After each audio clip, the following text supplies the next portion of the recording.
Thanks for tuning into my channel. I really appreciate it. Today we have another trail camera review. Before we get started, don't forget to drop down in the description at some point. There's a lot of good information down there. And in fact, I put timestamp quick links down there that'll allow you to jump through this review to certain parts that you might be more interested in than others. For your convenience, they're down in the description. And there's also a lot of different information down there, so don't forget to check that out. Today we have a trail camera review. It is a Victure HC220. This is Victure's brand new release. Victure has a long line and a big family of trail cameras. I'm pretty fond of their trail cameras, so I'm excited to review their newest trail camera. Like I said, it's the HC220. I'm going to be doing a quick unboxing here. I'll give you my first impressions on what I think of this new model. I'll then walk you through some of the settings and the menu, but most importantly, I'm going to be putting it out into the field then and getting some real life sample photos and videos and see exactly what kind of quality this camera gives us, because after all, that is the reason you have a trail camera,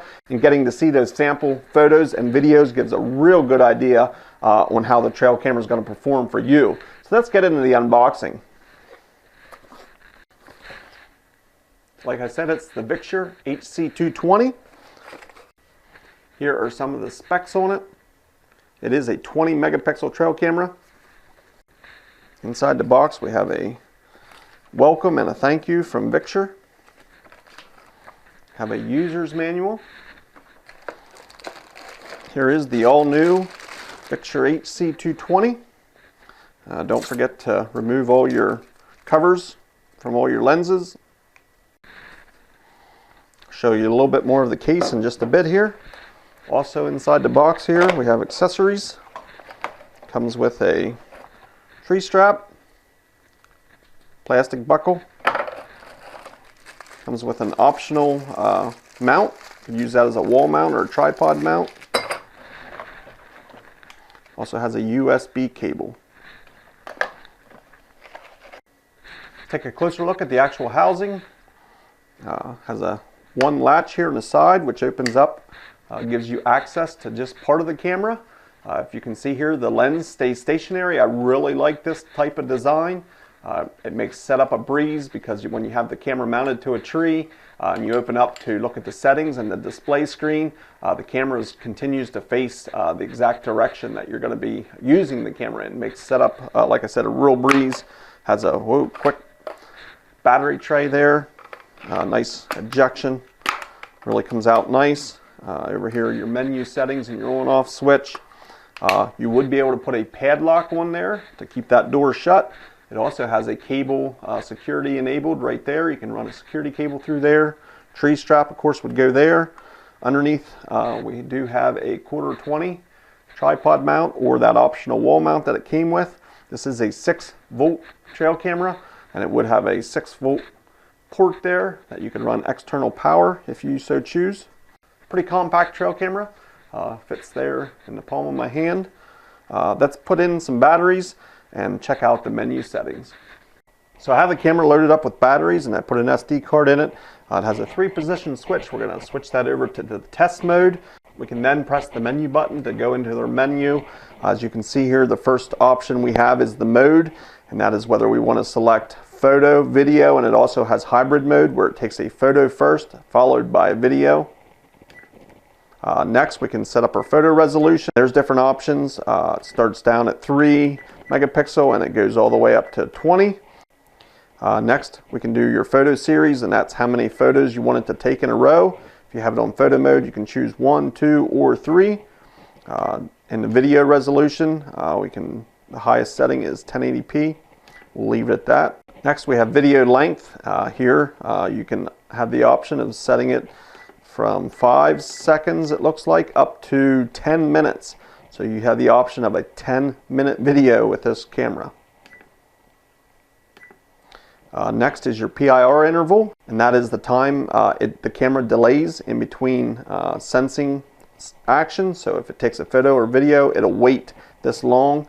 And that is as low as 2 seconds, and it goes up as high as 30 minutes. Next, you have the option of setting your PIR sensitivity, and that is how sensitive your sensor is to picking up motion or heat. You have 3 different settings: high, medium, or low. Here is your IR brightness, and that should allow you to change how bright you want your night pictures to be. And that is, you have normal, highlight, or economics, and the economics would be the best balance to save on batteries. Next is target recording. You can choose for this camera just to be active certain times of the day. It also has time-lapse mode, and you can set up that. You have your language choices, has numerous different languages there. You have the option of setting your date format. Of course, you can set up your time and date. Here is a serial number. You can either have that displayed or not. It gives you your temperature units. You can select between Fahrenheit and Celsius. Here's a beep sound, and I've been looking for that setting. Let's turn that off because that's kind of annoying. Auto recording, you can turn the audio on or off for your videos, whether you want it to have sound or not. Your timestamp, whether you want that displayed on the bottom of your pictures or videos. It gives you a password protection option. If you turn that on, you get to pick a unique password for this camera. That would have to be entered each time in order for the camera to operate. You can format your SD card here, and I recommend doing that anytime you put in a new SD card. Go ahead and format it inside the camera for the first time. Also can reset the settings all back to the factory defaults. Of course, you do not want to do that if you have selected some custom settings. By doing this, it takes it back to the factory default settings. It also gives the system information there, which would just be the firmware number that it's running and so on. So next, I'm going to be putting this trail camera out into the field. I'm going to be collecting sample photos and videos to show you next. After I have this out for several weeks and show you those sample photos and videos, I'll bring you back here for my final thoughts, the pros and cons as I see them from this brand new Victure HC220 trail camera.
So thanks for sticking around. I'm going to tell you my pros and cons with this trail camera. There's lots of pros. There are a couple of cons, and I'm going to get to them in just a minute. But first, I want to test a couple more features with this trail camera. It does have a built-in microphone that it picks up audio when it's in video mode. I want to test that microphone. And then finally, it has a time-lapse feature. This camera allows you to customize the time-lapse. It lets you choose the interval that you would like. This camera takes a bunch of pictures. It'll then take those combination of pictures and put them in a video format. It does this all automatically. So I'm going to check out that time-lapse feature. Let's get into these tests.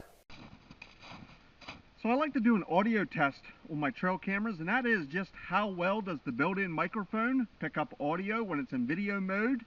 I'm about 15 feet from the trail camera now, and I'm speaking, and you can judge for yourself how clearly you can hear me. So this is the audio test for the Victure HC220 trail camera.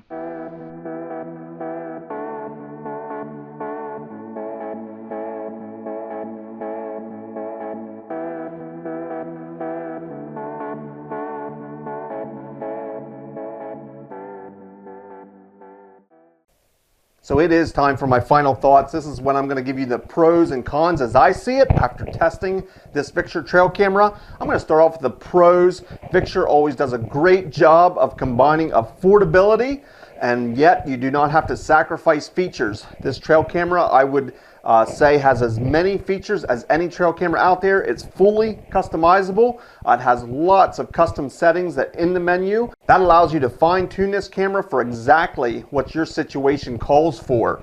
The affordability, this camera right now is running between $50 and $60. You absolutely cannot beat that value for a trail camera with all these features.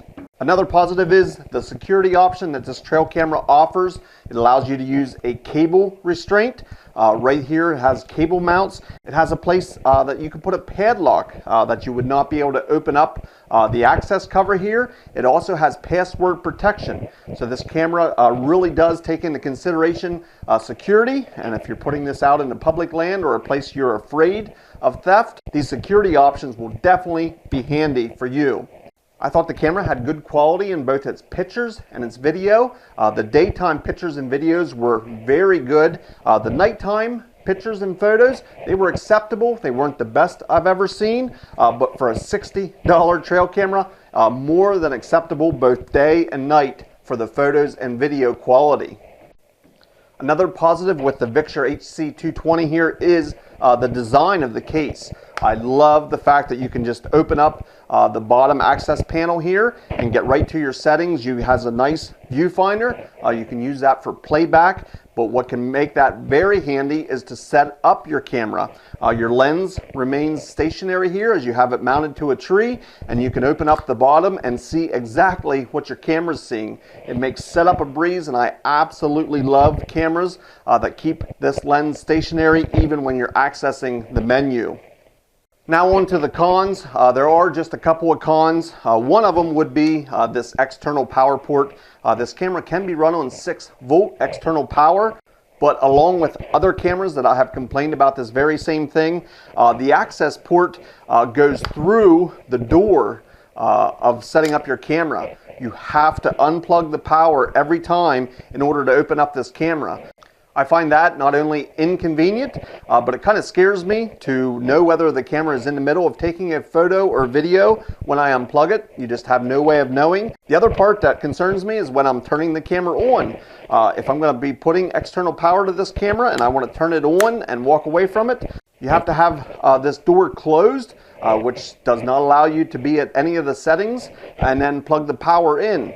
To me, that's a little bit of a flawed design, and I would put that down as a con. Another thing I would consider a negative, now this one's a little bit more nitpicking, and it comes down kind of to personal preference. The photos are in 4.3 aspect ratio. That means you have these black bars on the side. If you noticed in the photos, I like the widescreen photos, and I like when the photos are the same aspect ratio as the videos.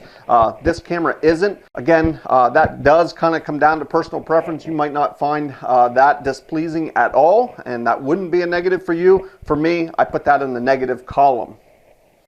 Well, that is it. That is my review of the 20 megapixel Victure HC220. I am very pleased with this trail camera. I have come to count on Victure as delivering great trail cameras, and I think they did it again here. Victure has always given me very good reliability, and they have good customer service. I think this trail camera is very affordable, and it gives good quality photos and videos. It has a ton of features and customization that allows you to fine-tune this camera for exactly what your needs are. If you have any questions or comments about this camera, put them down in the comment section. I'd love to hear from you, and I'll try and answer each and every one of your questions. If you're interested in the Victure HC220, there's going to be a link down in the description. I encourage you to check it out there. There's a ton of information down in the description, so check it out. Other reviews, there's a playlist of reviews of trail cameras I have done. I have tested a lot of different Victure trail cameras, and they're all in that playlist, so drop down in the description and check that out. As always, I want to thank you for watching. We'll see you in the next video.